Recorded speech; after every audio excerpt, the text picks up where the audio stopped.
उनके शासनकाल को बिहार की जनता ने बहुत बखूबी झेला है और देखा है कि किस तरह से अपराध का बोलबाला था और बिहार में विकास का गति रुक गया था। ये उनका अहंकार दर्शाता है और जिसके लिए वो अक्सर जाने जाते हैं।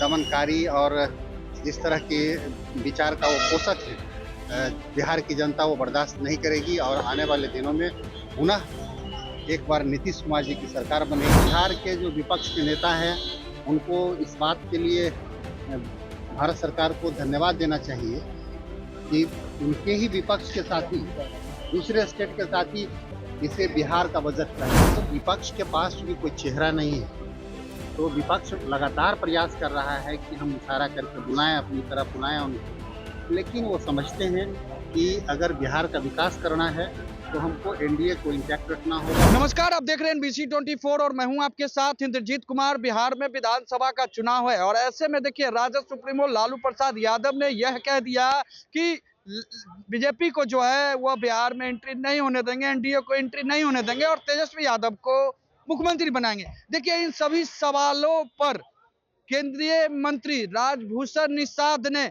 बड़ा पलटवार किया है और राजद सुप्रीमो लालू प्रसाद यादव पर जमकर बरसे हैं और साफ साफ कह रहे हैं कि एनडीए से ही बिहार का विकास होगा, मुख्यमंत्री नीतीश कुमार के नेतृत्व में ही। और इतना ही नहीं, उन्होंने ये भी कहा कि इशारों में जो है मुख्यमंत्री नीतीश कुमार को जो है विपक्ष के लोग बुला रहे हैं। क्या कुछ कहना है केंद्रीय मंत्री राजभूषण निषाद के पूरे बयान को आपको सुना कि ये उनका अहंकार दर्शाता है और जिसके लिए वो अक्सर जाने जाते हैं।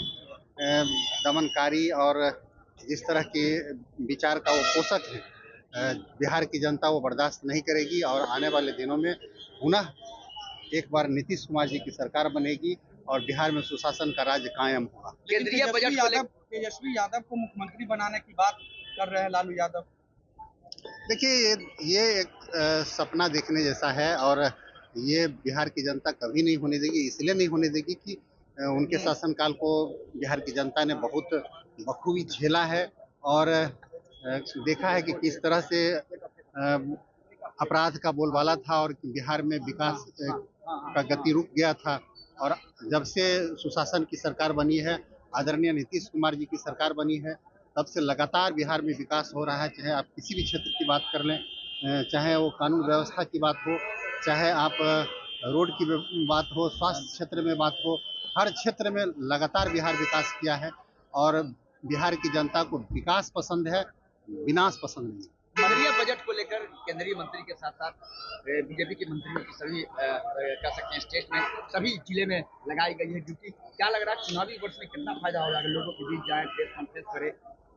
देखिए बिहार के जो विपक्ष के नेता हैं, उनको इस बात के लिए भारत सरकार को धन्यवाद देना चाहिए कि उनके ही विपक्ष के साथी दूसरे स्टेट के साथी इसे बिहार का बजट कह रहे हैं और इसलिए बिहार वासी होने के नाते उनको भी सरकार के प्रति आभार व्यक्त करना चाहिए। निश्चित रूप से बिहार क्योंकि बहुत पिछड़ा राज्य रहा है, इसलिए बिहार को प्राथमिकता में रख करके ये बजट बनाया गया है। बिहार के पर विशेष ध्यान दिया गया है, इसलिए विपक्ष के पास कोई चूंकि मुद्दा नहीं है, इसलिए वो इस तरह की अनर्गल बात कर रहे हैं। मणिपुर में राष्ट्रपति शासन लग जाएगा। मणिपुर देखिए जहाँ पर भी आवश्यकता पड़ती है, जहाँ भी कुछ ऐसी माहौल उत्पन्न होता है तो राष्ट्रपति शासन लगे। जब सरकार नहीं चल पा रही है तो निश्चित रूप से वो एक विकल्प है। मुख्यमंत्री नीतीश कुमार कल दिल्ली जा रहे हैं, खबर ये भी है कि प्रधानमंत्री नरेंद्र मोदी से मुलाकात करेंगे। क्या लगता है कि मुख्यमंत्री नीतीश कुमार की जो मौजूदगी बिहार में है, जिस तरीके से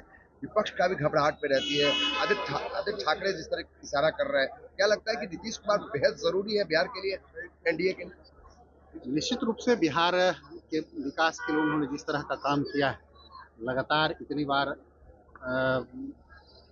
बिहार में रहे, तब से लगातार बिहार का विकास हुआ है। तो विपक्ष के पास चूंकि कोई चेहरा नहीं है, तो विपक्ष लगातार प्रयास कर रहा है कि हम इशारा करके बुलाएं, अपनी तरफ बुलाएं उनको, लेकिन वो समझते हैं कि अगर बिहार का विकास करना है तो हमको एनडीए को इंटैक्ट रखना होगा। भारतीय जनता पार्टी और जनता दल यूनाइटेड और जो भी हमारे गठबंधन हम हैं, राष्ट्रीय लोक मोर्चा है, सारे लोग इंटैक्ट हैं और सारे गठबंधन का एक ही उद्देश्य है कि बिहार को कैसे मजबूत किया जाए, बिहार को कैसे विकसित किया जाए। 24 को प्रधानमंत्री का दौरा है भागलपुर। हाँ, ये स्वाभाविक, क्योंकि विकास के क्रम में हर जगह जाते रहते हैं, तो इसी कड़ी में एक दौरा है और इस क्षेत्र में भी विकास के नए आयाम को लिखेंगे, क्योंकि बिहार के लिए उन्होंने बहुत कुछ किया है, तो उस क्षेत्र के विकास के लिए भी कुछ बातें होगी। डोनाल्ड ट्रंप से प्रधानमंत्री की मुलाकात हुई है। ये बहुत अच्छा रहा है उनका मुलाकात, और भारत और अमेरिका साथ मिलकर के विश्व के जो आतंकवाद है उसके विरुद्ध लड़ने के लिए एक मंच पर आया है। और पहले से भी आज विपक्ष भले जितना भी हल्ला कर ले, लेकिन पूरी विश्व कम्युनिटी में ये मैसेज है कि आदरणीय प्रधानमंत्री नरेंद्र मोदी जी के नेतृत्व में भारत का मान सम्मान बढ़ा है, और इस बात को कोई नज़रअंदाज नहीं कर सकता है। भारत के प्रेजेंस को जिस तरह से उन्होंने उभारा है, हम सब समझते हैं। एक सवाल है सर, मुख्यमंत्री नीतीश कुमार के जो बेटे हैं निशान, उनकी राजनीति में एंट्री की संभावनाएं हैं, विपक्ष के द्वारा आरोप भी लगाया जा रहा है, आप कैसे देखते हैं उनकी परिवारवाद को लेकर आरोप? देखिए, जो लोग खुद परिवारवाद में लिप्त हैं और दूसरे के बारे में अभी सिर्फ अटकलें हैं, तो उनको बेचैनी हो रही है। जो आज तक परिवारवाद के पोषक जो पार्टी रही है, वो खुद आज इस बात का पहले वो जवाब दे कि उनके बच्चे जो अयोग्य बच्चे हैं वो जब आ सकते हैं, कोई भी आ सकता है। सिर्फ इस आधार पर कि वो नीतीश कुमार जी के बेटे हैं, उनको राजनीति से वंचित नहीं किया जा सकता है।